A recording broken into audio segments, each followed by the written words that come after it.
Honorable Muhammad Segirinya ombaka owa Kawempe North Constituency.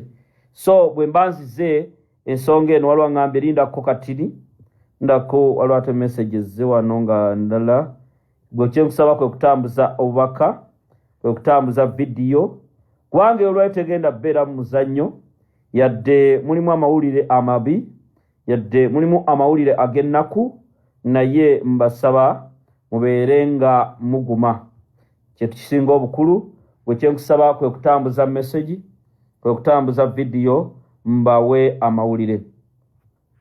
Mbalamusizzaako bannayuganda wenna we muli nembebaza emirimu gye mukola mwebale nnyo mwebalire ddala mwenna mukimanyi bulungi nti olunaku olw'enkya ennaku z'omwezi 2 the return of the gladiator His Excellency Robert Kyagulanyi Ssentamu era omukulembeze ndowooza amaze okulandinga wenjogerera okutuuka mu United Kingdom President Kyagulanyi era abeetegese okukola effujjo mu kyegendereze abeetegese okukola effujjo baganda bange ekiddako temwewuunya tiimu eya Mr. Bitano n'abalamu MK eya Museveni abaagala okukola effujjo awo e UK ekiddako temwewuunya ekiddako temwewuunya kubanga security abasajja be badeployinze okuuma Robert Kyagulanyi Ssentamu President wa Uganda siba wano era gwe wenna ttiimu ya Mr. Bitano nkimanyi muli eyo mwagala kuleeta ffujjo mwagala kukola biki aba MK aba Museveni mutidde naye security temoze ebya Uganda bye byawali abazze okuuma siba bulijjo abagenda okuuma His Excellency Bobi Wine siba bulijjo so abatimu abo abantu abasatu abana aba Bitano mbagamba mwegendereze. Honorable Muhammad Segirinya kansooke mbawa amawulire gano ate olumala ngende ku video eyandeese mwena mukibayi bulungi nti omubaka wa Kawempe North mukwano gwammwe Honorable Muhammad Segirinya era nga mumujjukira bulungi ya baweereza ng'ayita ku lutimbe nga wano bwendi okubawa message ey'enkyukakyuka okubawa message eya struggle. Segirinya Muhammad n'avangayo okuleeta updates ez'enjawulo naddala ezikwatagana ku President wa bannayuganda Robert Kyagulanyi Ssentamu. Mikwano gyange n'asibibwa Muhammad Segirinya n'atwalibwa mu kkomera ne Ssewanyana mwabiraba era ebbanga lye baamalayo mulimanyi bulungi. Segirinya n'ava mu kkomera nga mulwadde ng'embeera y'obulamu bwe si nnungi. Segirinya Muhammad bwe yava mu kkomera embeera y'obulamu yatabanguka ne mumulaba skin cancer endwadde ne zimuluma musajja wa Katonda era ebyo byonna nga biganye Honorable Muhammad Segirinya n'atwalibwa mu ddwaliro ery'e Nairobi. Yasooka agenda Amsterdam Nairobi nga tanagenda Nairobi n'abeerako awo ensambya ku Mother Kevin.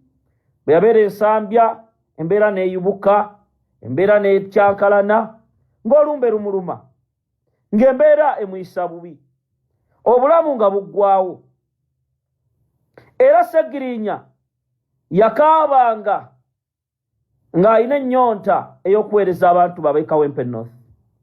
Mikwano gyange Segirinya awo ne bigaana amujjukira passport tuzifunye okuva e Masaka omubaka Muhammad Segirinya ng'alina okutwalibwa wa mu ddwaliro. Honorable Segirinya passport we bazituwa ne bikolebwako n'asooka n'afulumisibwa n'atwalibwa mu Aga Khan Hospital Nairobi.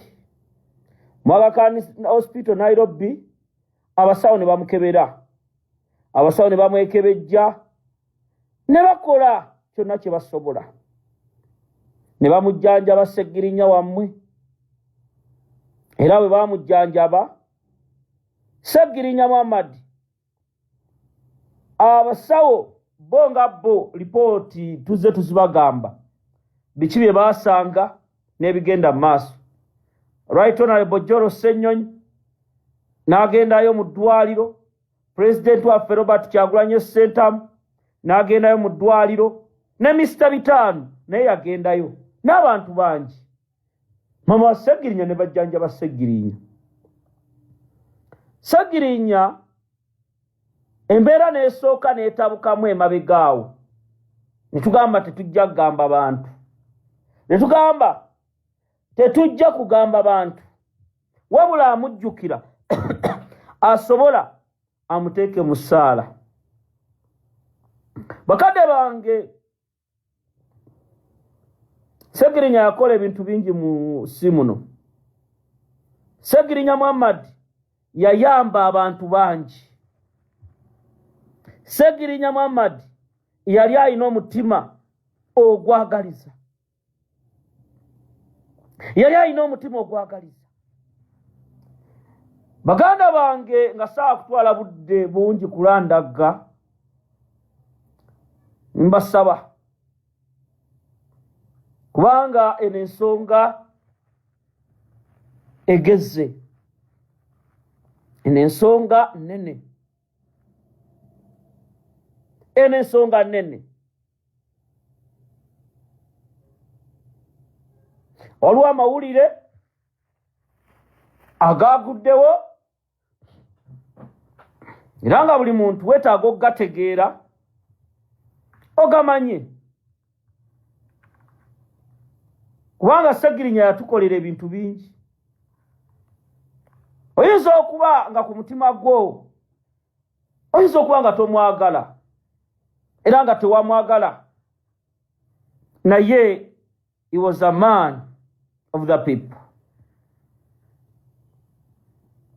Sseggirinya Muhammad, he was devoted. Sseggirinya Muhammad yayagala nnyo President waffe Kyagulanyi Robert Ssentamu, yayagala nnyo Nuupu, yayagala nnyo abantu ba diaspora. Amawulire ge nnina mbasaba mukwano gwammwe Honorable Muhammad Sseggirinya, embeera y'obulamu bwe si nnungi, embeera y'obulamu bwe si nnungi. I repeat, mukwano gwammwe Honorable Muhammad Sseggirinya, embeera y'obulamu bwe si nnungi. Tubadde twagaana okuddamu okwogera ku nsonga eyo nga mikwano gya Sseggirinya.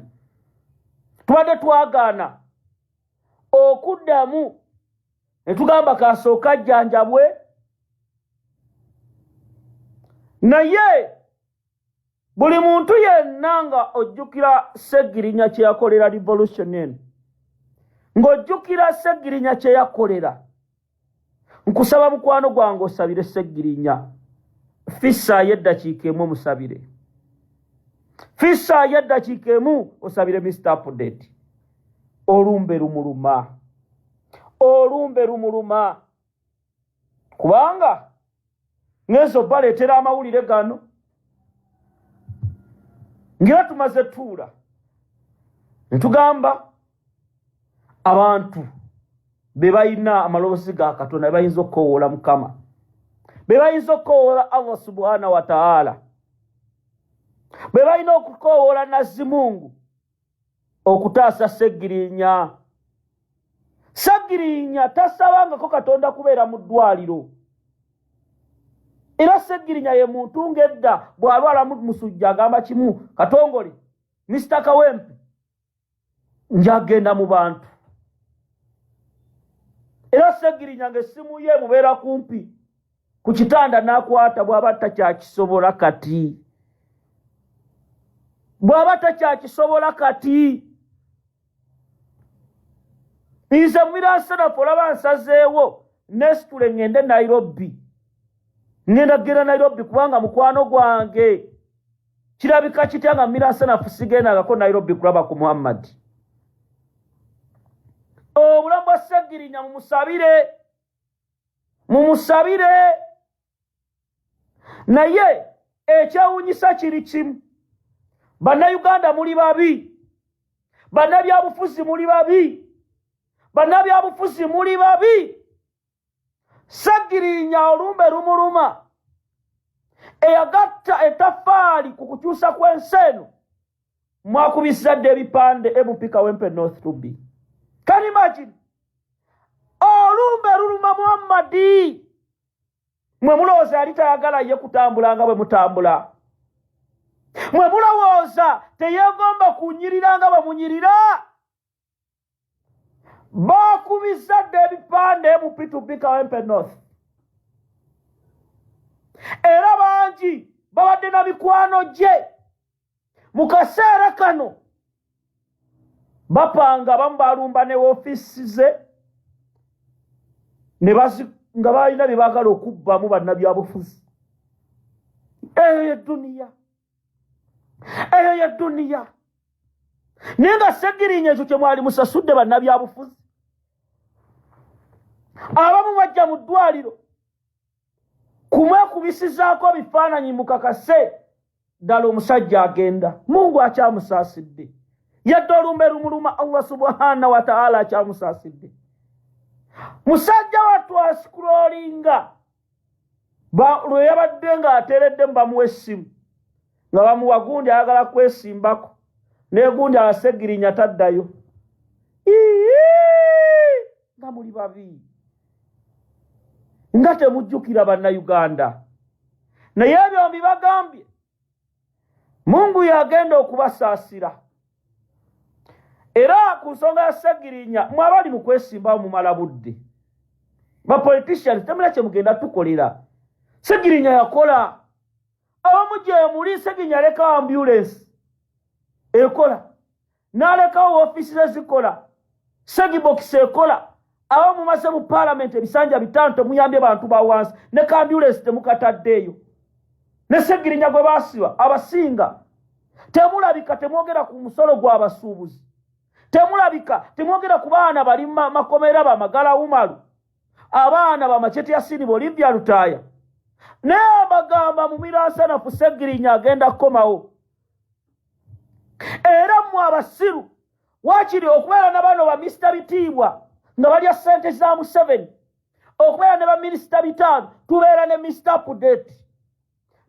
Pudeti bw'abanga asobola okwagala n'ayimirira ku stand eya President waffe Robert Kyagulanyi Ssentamu mba neetaaga ki mu miransanafu bannakawempe North abantu abo mubagamba bajja obbabuzaabuza mubagambe Sseggirinya yabakola ki abamulina basiraamu muli mizikiti ekifo ky'okufuna zidduwa musabire Sseggirinya musaba afe mufune ebifo naye omugagga Magoba yalese akedi 5 Magoba yalese akedi 5 naye ku akedi eze 5 n'emmotoka ez'ebbeeyi nze nakeera maka gagi Magoba yafa ssaawa 7 ez'ekiro natuuka maka ge yali ssaawa emu Sheikh ne Imaamu Kyeyune ne baŋŋamba Honorable Kitalo ne tugenda kuziika maiti yine fuluma nga bamutadde mu ssuuka ezi 2 ne bamuteeka mu ambulance kaali kakadde tugenda kuziika Nakasozi obudde bugenze naye nga omugagga ggulo limu ya ssente n'awa abantu tuyige mu bulamu bwaffe obuteemalizaamu na bintu byansi bannabyafuzi muli babi temwagaliza omusajja ali ku kitanda apookya yagenza otunula nti baagala mwesimbako olumbe ne lutuka n'agamba no ebipande batimbye mu P2B Kawempe North bannayuganda beetaaga beemupi kati bannayuganda beetaaga beemupi oba kujjako Museveni kubanga beemupi mutunze bannayuganda bangi muli mufuse ba bodyguard bandita amongi naye mbalayirira bwe kiraaba nga Mungu tannasalawo kiseera kya Sseggirinya genda tajja kugenda era ajja kudda aweereze bannakawempe kubanga si musajja mubi si musajja wankwe. Wallahi mu mirasanafu nkibagamba mwenna abajjayo buposta abajjayo obupande okulaba nga mmalawo obulamu bwa Ssegirinya mbakolimira muli babi mbakolimira muli babi. Bannange enseeno n'abasiraamu bangi bagize nze asobolawo gwosobolawo ne Ssegirinya yali agala okuweereza abantu be ne Mungu n'atamusobozesa. Insha Allah ajja kudda abakole ki abaweereze. Masawo ngenda kuyita Mr. Kawempe ajje abawe information kubiri kumbaka Ssegirinya mu dakiika nga ntono nnyo nga maze amawulire ganke gano. Nemba bulidde ku President waffe Kyagulanyi Robert Sentamu babulidde abantu tebakyagala bemupi banyiivu tebakyabaagala bemupi bangi muyiye bannayuganda abantu abasitula muli mu parliament naye ba Teddy Namboze n'abaseggona bangi musirise temuli balwadde musirise temwogera wallahi muli bantu babi. Kati ne Ssegirinya bangi baapanga Ssegirinya ne bamuteekako ogw'ebijambiya ne Ssewanyana baapanga mbamanyi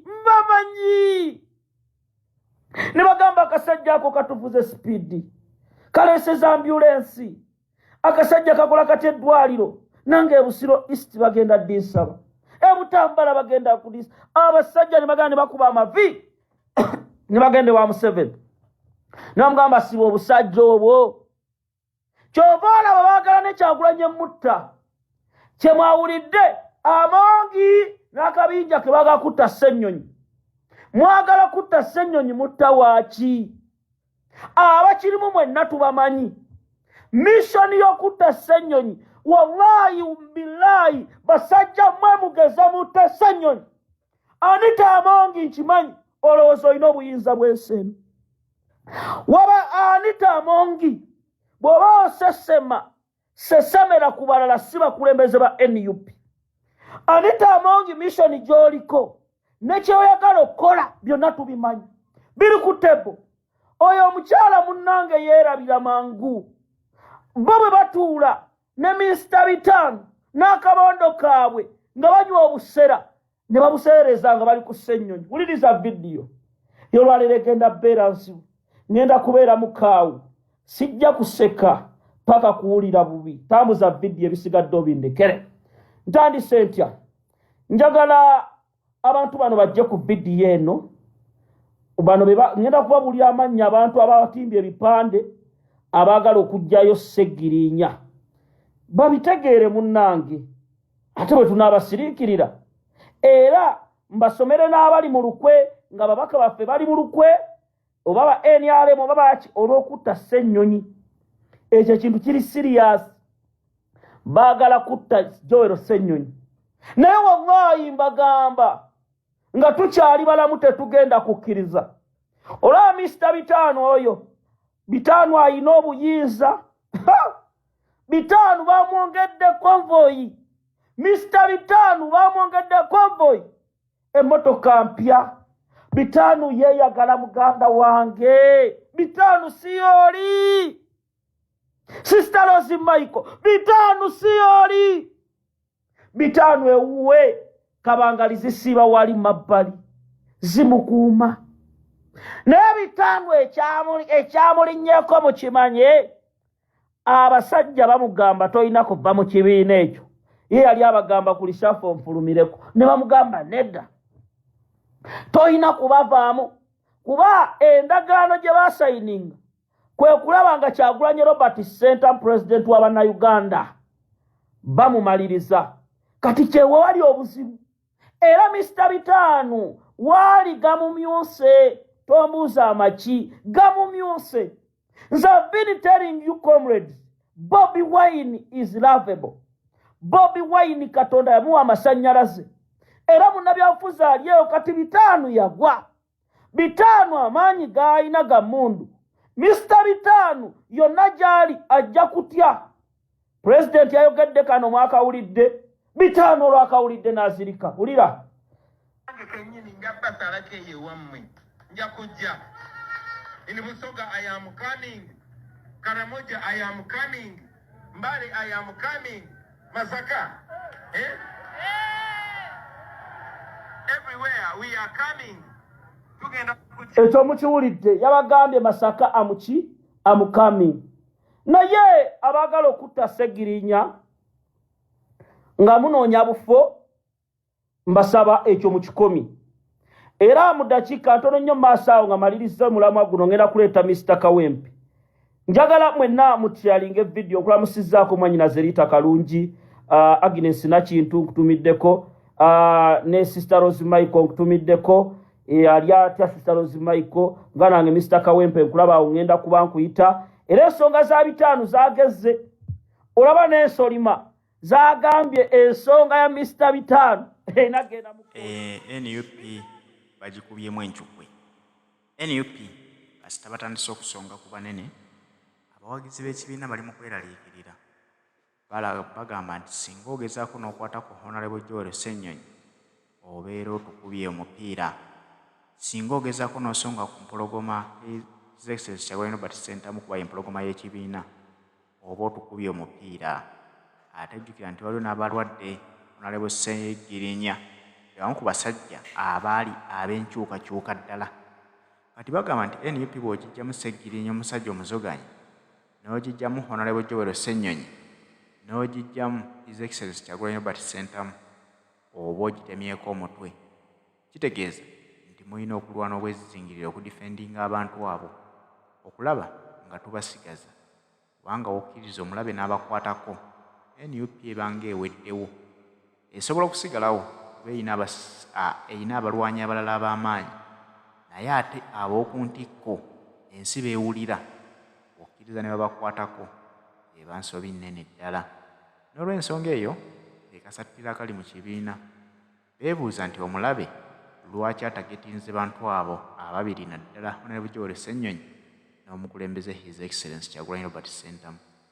Omulabe yali mu kibiina munda nga mwatuliira ayagala okukisaanyaawo. Kasita bamala omu-exposing ensi n'emutegeera, akola bwezizingirira, akola kifiiriza nti kale ffenna tukifiirwe, nanti wangoba naawe ojja kufa okirekewo. Kye bafa kusuula kibiina kisaanirewo ddala. Mwami Museveni asigale nga yeew'amaanyi. Mu budde buno ebibiina ebyobufuzi ebiriwo eby'amaanyi mu Uganda era biri bibiri. Ekisooka National Unity Platform ekiyimiriddewo ku maanyi g'abantu. Ekyokubiri NRM ekigifuula ey'amaanyi nti eyina emmundu. Naye era nayo singa si mmundu, singa tekyalina weewulikirira. Wabula boogeza amaanyi g'emmundu, buli omu n'avunnama n'atya nti owange bwanampisaamu essasi. Naye nga bwe bityo bwe biyimiridde, akasatiro keeyongedde mu kibiina kya National Unity Platform. Twetaaga ssaala, twetaaga okusabirwa. N'ogamba mbu ebya social media tobigenderako, bw'abaagala okutta Ssennyonyi lwaki biki mubireeta wano, ng'omubaka Panado Mugema gundiwo yabyogeddeko. Bino si bye wayogera Mama Sadolin. Wulira. They will assassinate one person, tomorrow you hear they've assassinated me. Soko wulire. Era mujjukira kino nakibalaga. Anita Amongero yali agamba baagala mu assassinatinga. Yabuulirako Mathias Mpuuga. Goloza lwaki gwe yabuulirako mu bonna. Wulira. Ngako. They will assassinate one person, tomorrow you hear they've assassinated me. Now I can officially tell you, I have only shared this with the leader of opposition. I have got an assassination report wanting to assassinate me. Yes, it is not a hearsay. Follow it up with the Minister of Internal Affairs. It is a reality. Yes, up to now. Madam Speaker. Micah is still followed up to now. Madam. And whoever thinks is going to assassinate Anita, I was put in this chair by God. Omulabo oyo yatya ng'akimanyi mubagenda mukuba amasasi.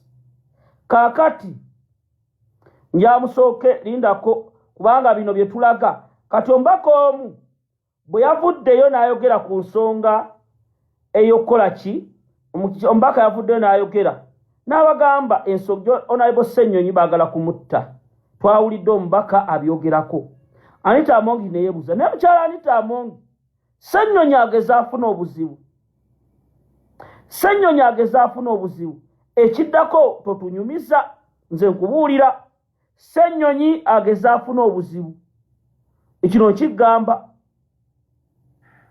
Speaker wa Parliament Anita Among ayamazzi mu kusaba era mu nsonga eyanjuddwa mu Parliament eraga nti akulembera oludda oluvuganya gavumenti mu Parliament Besekezi Joel Ssenyonyi waliwo abamulinnya lindako wano Anita Among ebyokutta Ssenyonyi Anita Among yabigobye kati wulira otyo Speaker wa Parliament Anita Among ayamazzi mu kusaba era mu nsonga eyanjuddwa mu Parliament eraga nti akulembera oludda oluvuganya gavumenti mu Parliament Besekezi Joel Ssenyonyi waliwo abamulinnya akagere abagala okumutuusaako obulabe. Ensonga eno yanjuddwa omubaka wa munisipaali y'Iganga Peter Mugema Panado wadde nga ye Ssenyonyi aganye okubaako ky'ajogerako oluvannyuma lw'okwevuba akafubo ne Speaker wa Parliament Anita Among. Omubaka wa Iganga munisipaali Mugema Panado bw'abadde mu lutuula Parliament olunaku lwaleero ategeeza Speaker ne Parliament y'awamu nti awulidde ku luvuuvuumo nti waliwo abagala okutuusa ebikolwa eby'ettemu akulira oludda oluvuganya mu Parliament Joel Ssenyonyi. Right Honourable Speaker, mine is on assassination attempts on my boss. Yesterday I heard him saying that his life is at stake, it is in danger. Maybe there could be assassination attempts. He's my close brother. I don't want to lose him. Maybe he can clarify on that because we don't know. We don't know. My boss. He's my boss. Who is your boss? No. So Honorable members. assassination attempts. Honorable members. It's not a joke if someone says assassination. Honorable members. Speaker wa Parliament Anita Among mu kwanukula ku nsonga eno asaabuludde obubaka obuleeteddwa Mugema Panado n'ategeeza nti wayinza kubeerayo muntu yenna ayinza kukola kino. I'm seeing a lot of things. If there is an assassination plan, go and report to police. Who can assassinate a person? For what? Of what value are you? Owulira omusiru ono bw'ayogera mbu what value are you? Kikyoli gwe okutta. Omulaba ono Madamu Kizigo wulira. What? Let's not play to the gallery. Anyway, if that was talked in the bar, maybe some people are taking something. But I'm saying, for me, those are things that should not even come here because we don't assassinate people. Ono yennyini omulaba awoza mbu they don't assassinate people. Akirimu kibika. Omulaba oyo Madamu Sadolini Anita Among. Omulaba kuba omanyi beebuza obwongo ne balowooza abantu tebategeera. Ali mu kuwoza ani? Wulira.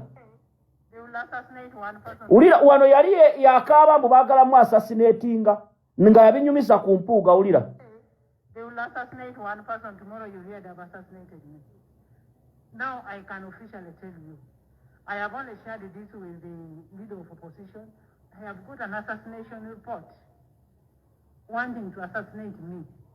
Yes, it is not a hearsay. Follow it up with the Minister of Internal Affairs. It is a reality. Yes, up to now. Madam Speaker. My car is still followed up to now. Madam. And whoever thinks is going Kati Anita Among nkanange Honorable Hassan Nsubuga akutumiddeko. Ali mu Parliament agifudde toilet ye. Ali mu kunyaala bunyazi bya kisiru mu nsonga za Parliament. Omulaba wano yagamba tali ku social media. Naye yagamba Zaake yamuvumira ku social media wulira. I'm happy that I'm not on social media because I don't want stress. And there is a handle attributed to your name. Ababaka ne bamubuuza kyokka negundise omanyi bana bala abakyala baveeri nga banywedde emmindi zaabwe ne baziteeka ku Parliament. Wulira obubaka ne bamugamba olina ando ku gundi laba. I'm happy that I'm not on social media because I don't want stress. And there is a handle attributed to your name. There is a social media handle, especially on Twitter. Awanga maliriza ensonga emutaagingire Honorable amugananga Honorable Hassan nkusubiddeko Mr. Kawempe maaso awo nawe ojja kuteesa ku nsonga. Njagala mutaagingire omukulu gwe bayita Honorable Joseph Gozaga Sewungu ensonga eno njagala Honorable Sewungu yo muganda ngo Honorable Sewungu waliwo egundi gye bakuwadde mu parliament eteeka ekibaluwa kiwasomye eky'Abanyarwanda waliwo ekibaluwa kiwasomye eky'Abanyarwanda omugugu gwe bakutumye naye mbadde nsaba obeereko kubanga kituufu wasomye Abanyarwanda banyigirizibwa mu ggwanga Abanyarwanda batulugunyizibwa tebaweebwa ndagamuntu naye naffe ndooza bwe banga Abanyarwanda batandise okwemulugunya ate nga ffe abasinga okubonaabona naffe ke kaseera tuveeyo njamuwuliriza ekigundi kya Sewungu kino kubanga Abanyarwanda basusse we baalikomye abalala tebasobola byogera nze abyogera Abanyarwanda ogenda kuwulira Honorable Sewungu ekibaluwa kye yasomye tewali Munyarwanda gwe bagamba ali kitalya alinga Machete tewali Munyarwanda yabuzibwawo nga John Bosco Kibalama kati bo wuliriza kasooka mbawo ekibaluwa ate bino ebintu tetugenda bisaagiramu nga bannansi ba indigenous Ugandans banyigirizibwa Parliament muddaawo mbw Abanyarwanda munnange tebakyabakiriza fuluma nga be bakulembera eggwanga lino nga temutubuzaabuza be balina zi business be balina amaduuka amanene babbya amataka Abanyarwanda kituufu Yoweri Museveni musajja Munyarwanda ekyo mukyebalami si be bakulembera eggwanga lino kati mumala tunyigiriza mwe Honorable Sewungu ekibaluwa kikiro kye yasomye wano ngenda beera mukambwe nze mumirasana kusaagala kutumanyirira mu ggwanga lyaffe saagala bintu bya kutunyigiriza ulira ndako yamulabe ndako Remembering the assumption.